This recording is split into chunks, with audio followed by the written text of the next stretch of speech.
Okay, so obviously you start by opening MS Word, and you can start editing by selecting text group by group. So for example, you can go to chapter 1, just press down on your mouse and highlight everything. So chapter 1 actually ends here. So if you want to change the font to something other than Garamond, you can change here.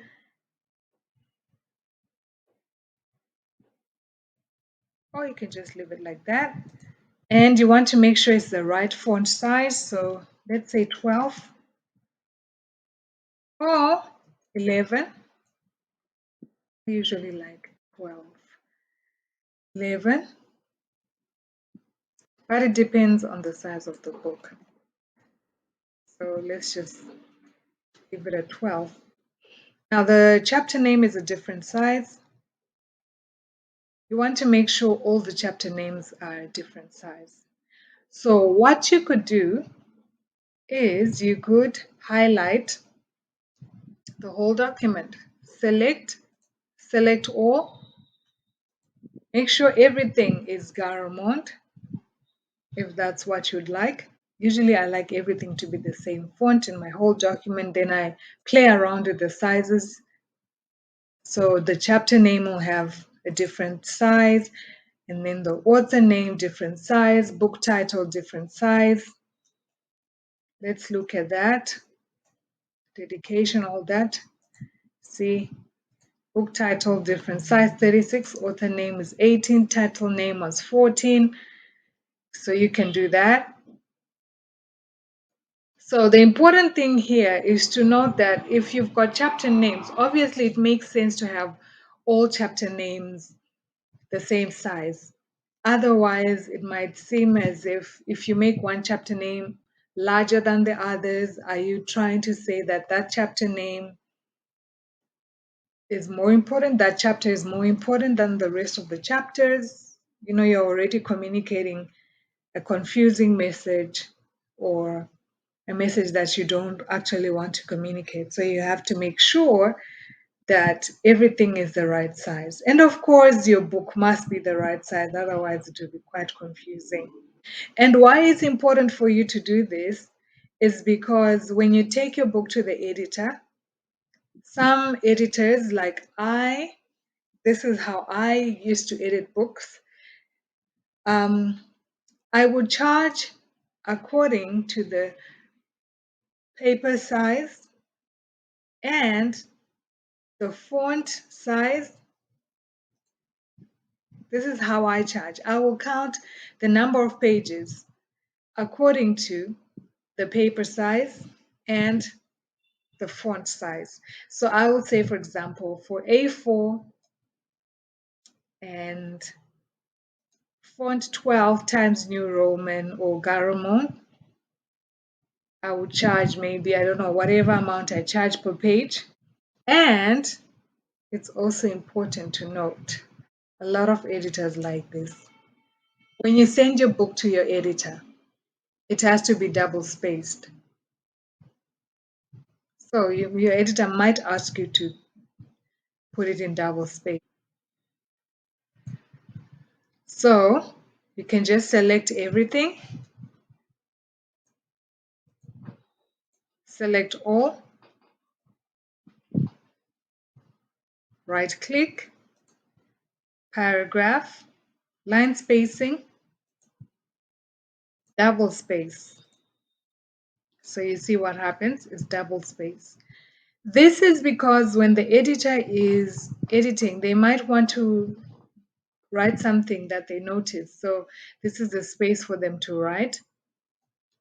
Or if they're editing online, like I do, I mean, we are in the digital age now, right? So a lot of people will edit online. Sometimes they want to write a comment like that. So I will write, "What do you mean?"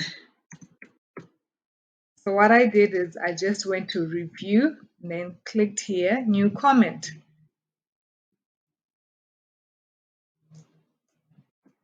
What do you mean?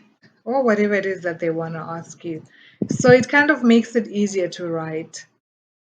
So depending on the version of MS Word that you use, sometimes it won't show a box like this. It will show lots of like lines going to a box, so this space is really helpful so that it's easier for the editor to read and for you to read as well. As you can see here, product activation failed. So what happened here was that I dropped my laptop and I went to get it fixed, and somehow it crashed. It just would not start.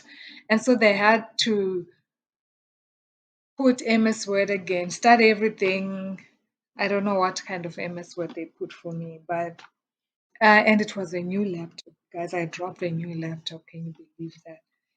And yeah, it's got some cracks here and there, but not too big. So that's why that's showing there. So I just thought, well, it was new. I don't want to buy another one. Anyway, what else do you need to know? You also need to know that you need to check for spelling. You are the first editor. Check spelling. So as you can see, I clicked here, review, spelling and grammar. So it will show you words. I. Should you write it like I? You have to look at the document to see what it is that they're referring to. Acknowledgements. This is how we write the preliminary pages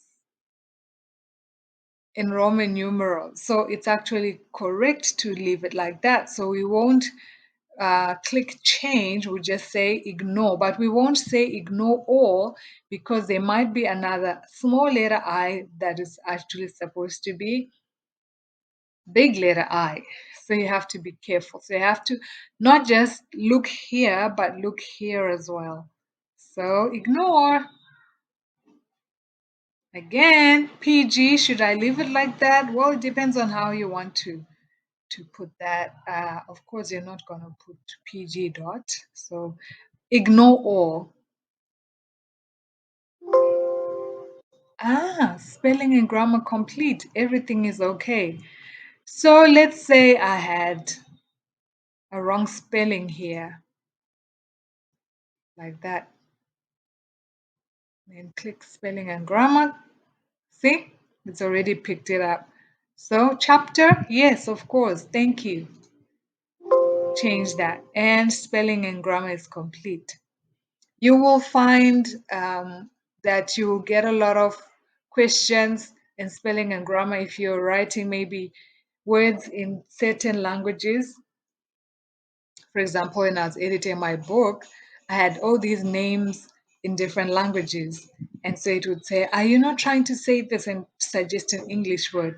Now I'd have to say ignore all, ignore all, ignore everything for that. So yeah. So when you're editing as well, don't just check for spelling. You have to check for commas. You have to check to make sure that the period is in the right place. You have to see that the apostrophe, if you're going to put an apostrophe somewhere, you have to make sure it's in the right place as well. Colon, whatever you're putting. Sometimes spelling and grammar will not pick that you need to put a semicolon somewhere, you need to put a period, whatever. It might not pick that. So you also need to make sure you read through your book and make sure that you have checked all of that before you take it to the editor. So that's all that I have for you. If you'd like to know more about the steps that are involved from the beginning of book publishing to the end, You can click the link below to download your free self-publishing kit. And in case you haven't done so, and if you are interested in knowing more about self-publishing, I will be posting more videos. So please go ahead and subscribe and click the notification bell so you don't miss when I do post more videos. Thank you for watching. Bye.